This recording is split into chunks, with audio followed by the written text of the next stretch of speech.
My sister Melissa orchestrated the most humiliating moment of my life in front of 200 wedding guests, forcing me to kiss her groom's awkward brother as entertainment, while I sat alone at a table for one. But when a stranger in a charcoal suit whispered for words that changed everything, her perfect wedding became the night I met my future husband, and her cruelty backfired in the most beautiful way possible. If you've ever been humiliated by a family who treated your pain as entertainment, hit that like button right now. Subscribe if you believe karma has impeccable timing, because this story proves that sometimes your absolute lowest moment becomes the setup for your greatest victory, and the people trying to break you end up giving you exactly what you needed all along. The seaside resort ballroom looked like it had been ripped from a Pinterest board. Crystal chandeliers caught the golden hour, sunlight streaming through floor-to-ceiling windows that overlooked the Pacific. White orchids covered every surface. String quartet, music floated through the air. It was the kind of wedding people mortgaged their houses to afford. But I couldn't appreciate any of it. I was too focused on the single chair at table 18 with my name written in calligraphy. One chair. Alone, tucked in the back corner near the kitchen doors, where servers rushed past with trays of champagne and passed appetizers. My name is Rachel, and that chair represented everything my younger sister Melissa thought about me. Pathetic, unlovable, so irrelevant I didn't even deserve a full table. Let me back up. Melissa and I used to be close. Growing up, we shared secrets, defended each other, and did the sister thing. But that changed the moment she got engaged to Trevor, a finance guy from serious money whose family owned half the commercial real estate in our city. Suddenly, my entire existence became her favorite punchline. Every family dinner turned into an interrogation. "Still single, Rachel?" she'd ask, her voice dripping with that particular brand of fake concern that makes you want to crawl under the table. "You know you're almost 30. Maybe you should stop being so picky. I mean, at some point, you have to settle, right?" I'm 29. I run my own graphic design business. I have clients who respect my work, an apartment I love, friends who actually like me. But to Melissa, none of that mattered. She measured worth in engagement rings and wedding venues. Our mother, Patricia, always took Melissa's side. Always. "Rachel, sweetheart, your sister just wants you to be happy. Maybe you should put yourself out there more. Join one of those dating apps. I have a friend whose daughter met someone nice." The thing is, I had dated. I'd had relationships. They ended because they weren't right, not because something was fundamentally wrong with me. But Melissa had constructed this narrative where I was the tragic spinster sister, and she was the golden child who'd done everything right. The morning of her wedding, she called me with what she described as the most adorable idea. My stomach dropped before she even started talking. Melissa's adorable ideas were never adorable for anyone but her. "Rachel, I need you to do me a tiny favor at the reception tonight." "What kind of favor?" I asked, already feeling a dread pool in my chest. "So, you know Trevor's younger brother Connor? He's also single, and we thought it would be so fun and cute to have this little game where you two kiss in front of everyone, to break the ice and maybe, who knows, spark something. The DJ is going to call you both up to the dance floor and you'll share a kiss. And it'll be this sweet, romantic moment." I felt my face go hot. Connor. I'd met him exactly once at the engagement party. 24 years old, still living in his parents' basement, spent 45 minutes explaining why cryptocurrency was going to revolutionize everything and why he didn't believe in using deodorant because it was full of chemicals. The conversation ended when I literally walked away mid-sentence. "Melissa, that sounds really humiliating, actually." "Oh my God, Rachel, why do you have to be so dramatic about everything? It's just a fun, little wedding tradition. Everyone will think it's cute. Unless She paused, and I could practically hear the smirk in her voice. Unless you're too proud for it, is that why you're still single? You think you're too good for everyone. That was Melissa's signature move. Take any boundary you tried to set and twist it into proof of your own inadequacy. I should have said no. I should have told her exactly where she could shove her adorable idea. But Melissa had spent years conditioning me to doubt myself, to wonder if maybe I really was too difficult, too picky, too damaged. Fine, I whispered, hating myself even as I said it. Perfect. Oh, and Rachel, try to smile in the photos tonight, okay? Your whole bitter single woman energy has been really bringing down the vibe lately, and I don't want that captured in my wedding pictures. She hung up before I could respond. I stood in my apartment for a long time after that call, staring at the burgundy dress hanging on my closet door. I'd saved for 3 months to buy it. It was beautiful, elegant, sophisticated, the kind of dress that made me feel confident. Now it just felt like a costume for my own humiliation. When I arrived at the reception that evening, Melissa's maid of honor, Amber, was waiting near the entrance with a clipboard and an expression that made my skin crawl. That particular smile, people, where when they're about to enjoy your discomfort. Rachel, oh my gosh, you look nice. Come on, let me show you to your seat. She led me through the ballroom, past tables of 8 to 10 people already laughing and chatting, past the sweetheart table where Melissa and Trevor would sit, past the tables for Trevor's family and Melissa's sorority sisters. We walked all the way to the back corner, table 18, one chair, my name card-centered on an otherwise empty table. We thought you'd appreciate having your own space, Amber said, and I swear to God, she was fighting back laughter. You know, since you don't have a plus one. Again, she emphasized that the last word like it was a diagnosis. Every other table was full of people connecting, celebrating. I sat alone like a museum exhibit, the cautionary tale of what happens when you don't settle. Dinner service started, and it got worse. Servers kept approaching my table, looking confused, asking if someone else was joining me, if there had been a mistake with the seating chart. Guests walked past with barely concealed pity in their eyes. I watched an older woman whisper to her husband while glancing my way, and I knew exactly what she was saying. That poor girl, all alone. Such a shame. Melissa stopped by my table with Trevor, her hand possessively wrapped around his arm, her engagement ring and wedding band catching the light like weapons. Rachel, are you doing okay over here? I know it must be so hard watching everyone else with their partners, but don't worry. The game with Connor is coming up soon. And who knows? Maybe tonight's the night you finally meet someone. I glanced across the room. Connor was slouched at his family's table, picking something out of his teeth while scrolling through his phone. I'm fine, Melissa, I said, my voice flat. You know, if you just tried online dating like I suggested literally years ago, maybe you wouldn't be in this situation. But some people are just late bloomers, I guess. She patted my shoulder like I was a particularly slow child and floated away, her train trailing behind her like a victory banner. The toasts made everything worse. Every single speech was about love, partnership, finding the one. Trevor's father talked about the blessing of finding your soulmate. Melissa's mom teared up discussing the joy of watching two hearts become one. The best man made joke after joke about leaving the lonely single life behind forever. Each word felt like a knife. I sat at my table for one, picking at my salmon, trying not to cry, wondering how I'd become the villain in my own family's story. Then the DJ's voice cut through the room, too loud and way too enthusiastic. All right, everyone, it's time for a very special surprise. Melissa and Trevor have arranged something super fun for a couple of our single guests. My heart started hammering against my ribs. My hands went cold.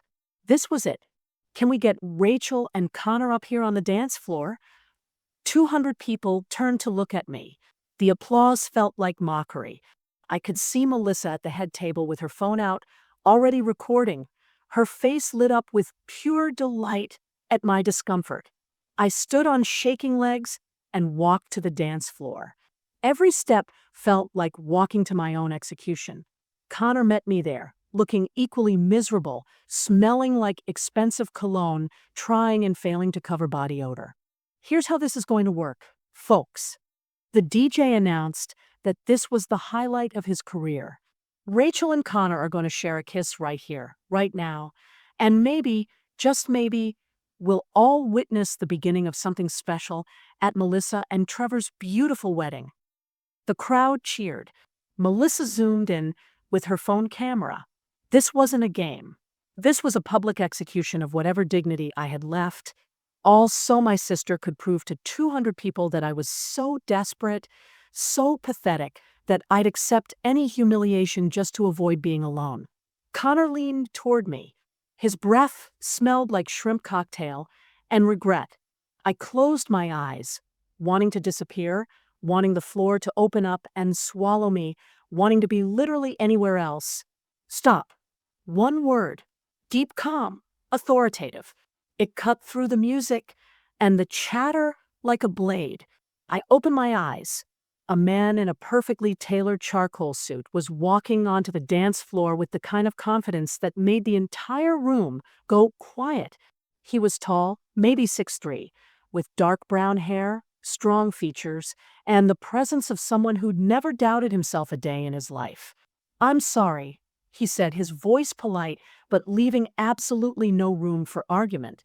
"But there's been a mistake. Rachel isn't single." The DJ looked confused. Melissa's smile vanished like someone had flipped a switch. Connor stepped back, so fast he almost tripped. The stranger walked directly to me, and in a voice so quiet only I could hear, he whispered 4 words that changed my entire life. "Act like you're with me." His eyes locked on mine, steady, kind, but also intense in a way that made my breath catch. Something in his expression told me to trust him completely. He turned back to the crowd, slipping naturally into a warm smile. "I'm Ethan, Rachel's boyfriend. My flight from Boston got delayed. I just got here." He put his arm around my waist. The gesture was so natural, so confident and protective, that, for a split second, even I believed we'd been together for years. Melissa's face cycled through emotions faster than I could track. Shock, confusion, anger, panic. Her mouth opened and closed like a fish. Wait, what?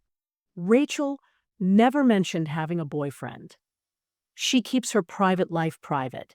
Ethan said smoothly, his tone implying that this was a perfectly normal, healthy thing to do.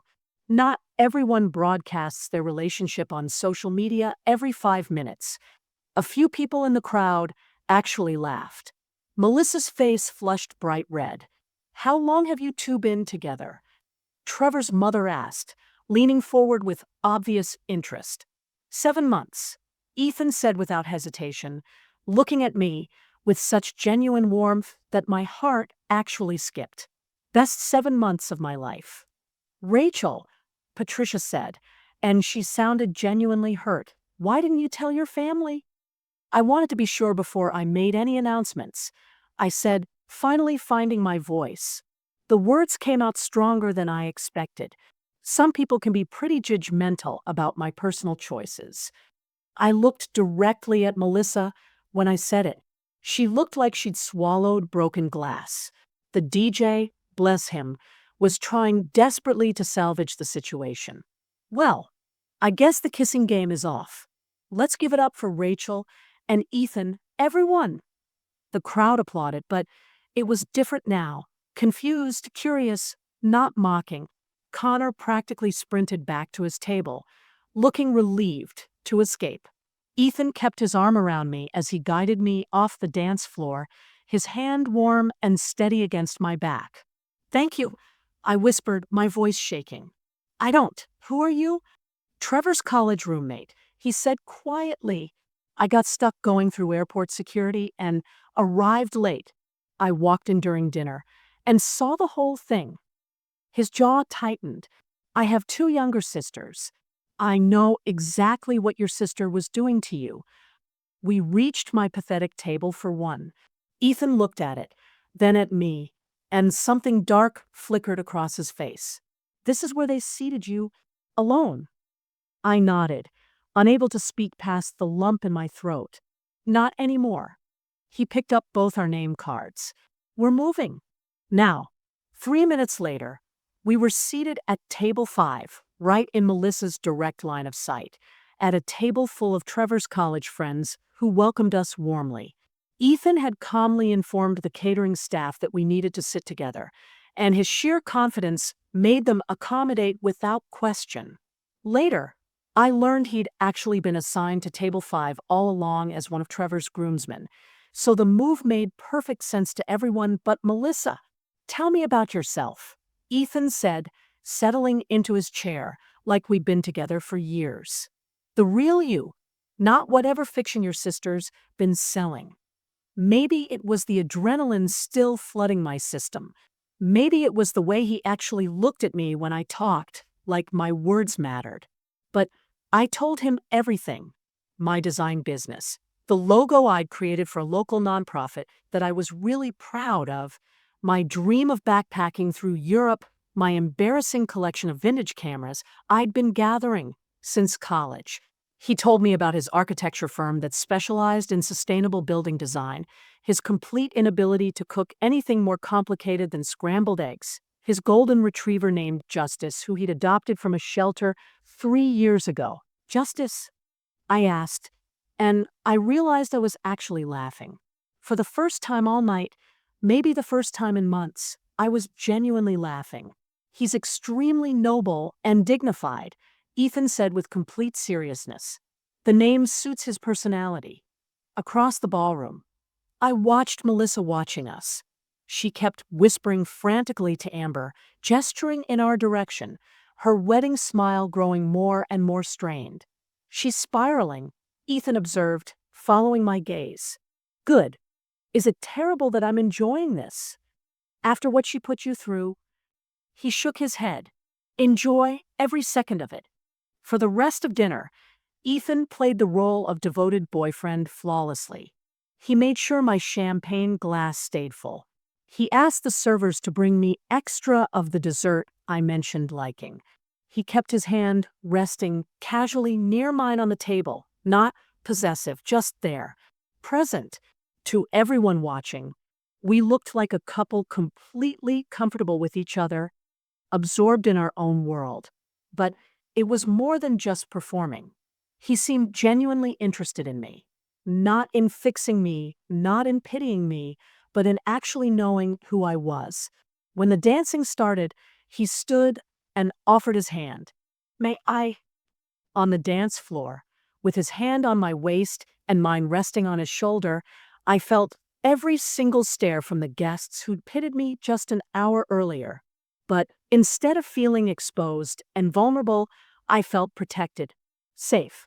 You're really good at this, I said as we moved smoothly to the music. My mother insisted I take ballroom dancing lessons when I was 14, he admitted with a slight grimace.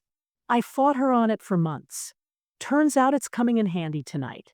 Is it? He pulled me slightly closer. Definitely. Your sister's been watching us for the past 5 minutes straight. She looks like she's about to have a stroke. Perfect. We both smiled. That's when Melissa made her move. She materialized beside us with Trevor in tow, her wedding dress trailing behind her like evidence of a crime. Ethan. Oh my God, it's so good to see you. Trevor said you might not make it because of work. Wouldn't miss it, Ethan said politely, but he didn't let go of me. And Rachel, I'm so shocked you kept this a secret from your own sister. I thought we told each other everything. Do we? I asked, and my voice came out calmer than I felt. Because it seems like mostly you just tell me about everything I'm doing wrong. Melissa's smile cracked around the edges. I I was trying to help you. That game with Connor was supposed to be fun, a cute way to maybe meet someone. Forcing your sister to kiss a stranger in front of 200 people isn't fun, Melissa, Ethan said. His voice stayed quiet, polite even, but there was steel underneath. It's cruel. And honestly, the way you've treated Rachel all night, the table for one, the comments, all of it says a lot more about your character than it does about hers. Melissa looked like he'd physically slapped her. Trevor shifted uncomfortably, clearly wanting to be anywhere else.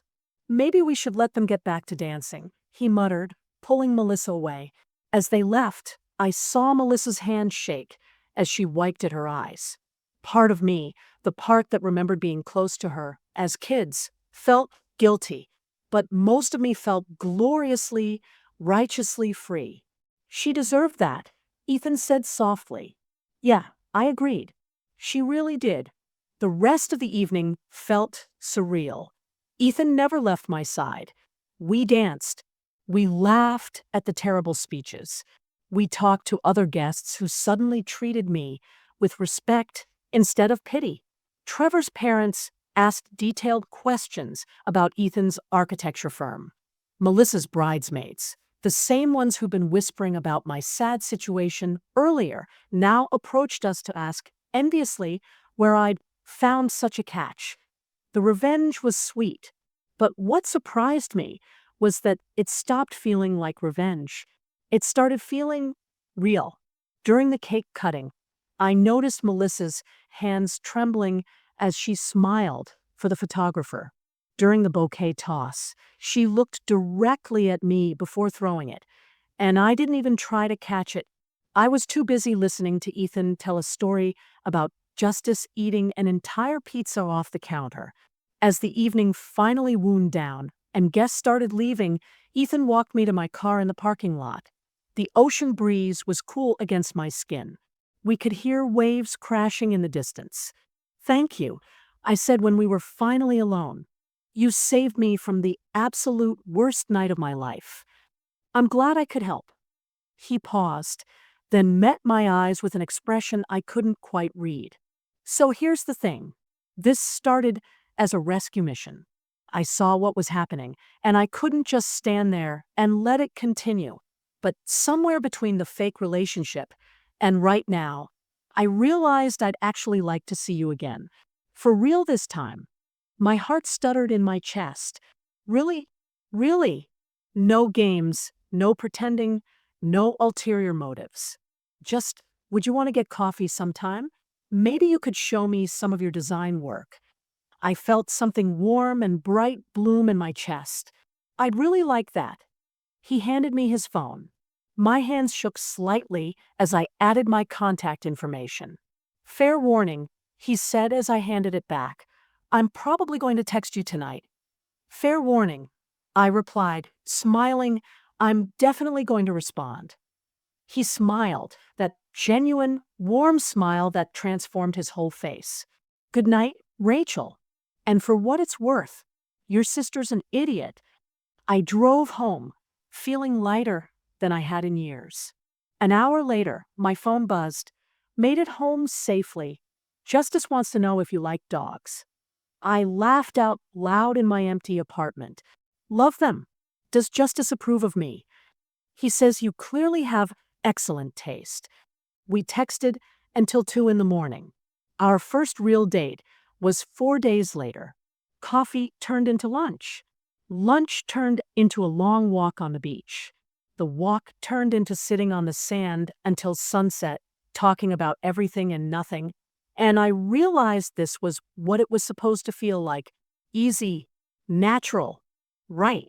6 months later, we were officially together. And I'd never been happier.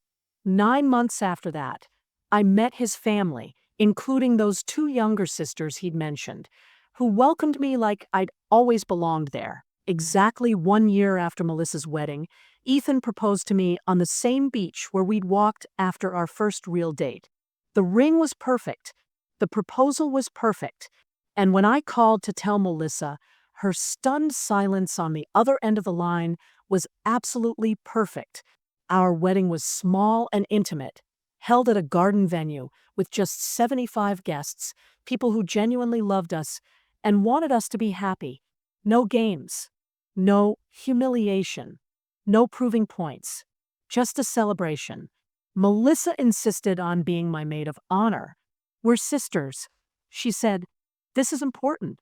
I let her do it, mostly because I didn't care anymore. Her opinion of me had become completely irrelevant. She gave a speech about how she'd always known I'd find someone special, how Ethan was clearly perfect for me, how she'd always supported my journey. The revisionist history was breathtaking, but I didn't call her out on it. I had something better than her approval. I had someone who'd seen my worth from the very beginning. Looking back now, Melissa's wedding was supposed to be my rock bottom. The night that proved I was unlovable, pathetic, destined to be alone. She'd orchestrated it perfectly. The table for one, the humiliating kissing game, all designed to publicly demonstrate my inadequacy. Instead, it became the night I met my husband. Sometimes the people trying to break you end up giving you exactly what you need. Melissa wanted to humiliate me. She succeeded for about 15 minutes. But then Ethan walked onto that dance floor, and everything changed. She tried to prove I was unlovable.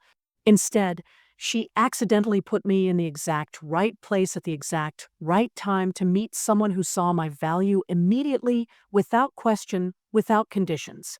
The irony is beautiful. Justice is perfect. Look, I know some people might say Rachel should have just forgiven Melissa and moved on.